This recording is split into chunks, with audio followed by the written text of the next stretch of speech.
Olá, Manaus, boa tarde a todos. Para que não fique qualquer dúvida acerca da minha defesa em relação ao transporte público no Brasil e na cidade de Manaus.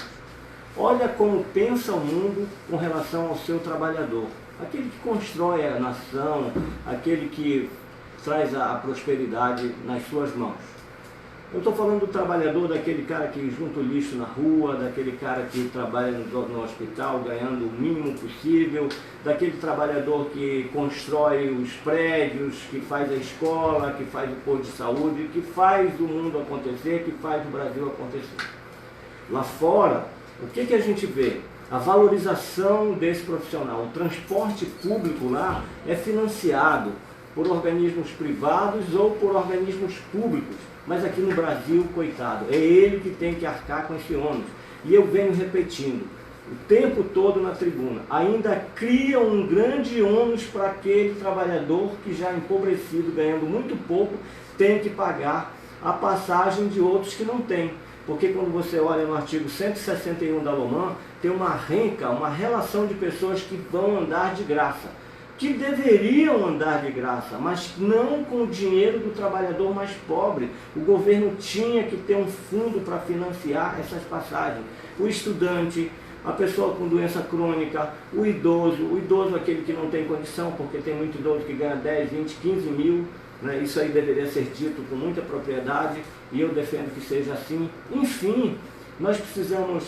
A gestante sem condição, a criança sem condição, esses deveriam andar de graça com um fundo financiado pelo governo. Mas no Brasil, a canalice é tão grande que valorizam tudo, e ainda há pouco eu ouvia de um cidadão.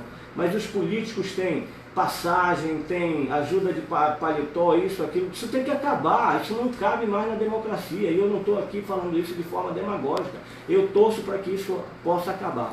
Gente, não dá...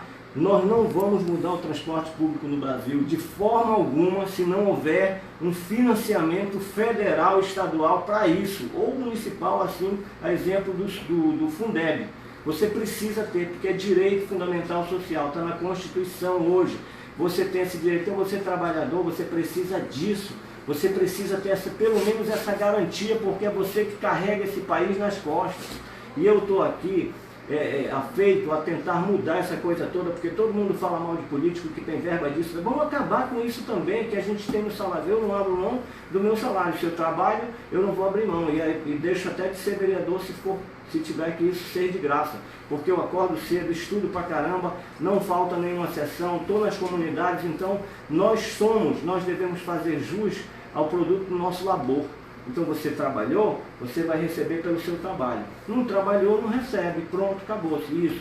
Então, brasileiros, amazonenses e cidadãos da cidade de Manaus, entendam para que não distorçam o que eu estou dizendo.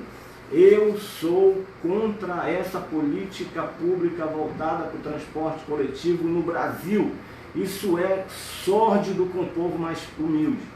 Hoje, para você ter uma ideia, 60% da cidade de Manaus não tem renda de 5,5 dólares, algo em torno de R$22 por dia, e por conta disso, pelo parâmetro do Banco Mundial, é considerado pobre. Como é que você vai arcar durante o mês com uma passagem de R$3,80? Não tem como, você não tem condições, você não deve pagar, tem que ter um fundo financiador para isso. É isso que eu estou dizendo faz muito tempo.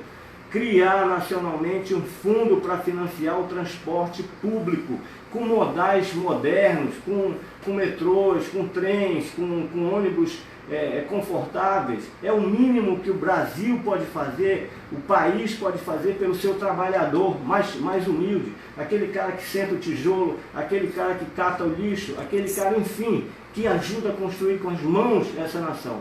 É isso que eu gostaria de dizer, que fique claro. Obrigado a todos e que me entendam.